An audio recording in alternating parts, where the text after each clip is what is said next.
जालना जिल्ह्यात वडीगुद्री येथे हाके सर आणि वाघमारे सर यांचं जे ओबीसी आरक्षण बचाव आंदोलन आहे त्यांचं उपोषण त्यांनी गेले 8-10 दिवस झालं सुरू केलेलं आहे।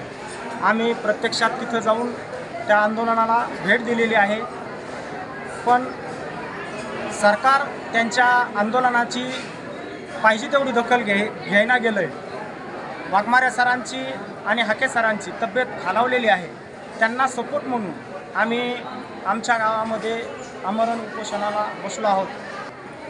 आणि ज्यावेळेस आमचं उपोषणाचं ठरलं त्यावेळेस पूर्ण गावाने नाही पंचक्रोशीने आम्हाला सपोर्ट केला आणि आता सध्या जवळजवळ 4-5 हजार लोकांनी रॅली काढून आम्हाला पण पाठिंबा दिलेला आहे।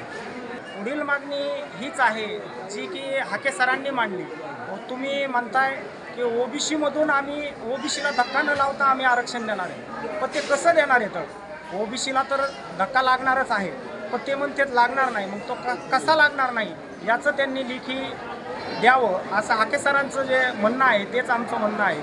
आणि हाके सरांचं जोपर्यंत उपोषण संपत नाही त्याची दखल घेऊन ठोस पुरावा देऊन जोपर्यंत संपत नाही तोपर्यंत आम्ही पण आरक्षणाच्या मागणीसाठी जे बसलेलो आहोत ते उपोषण सोडणार नाही।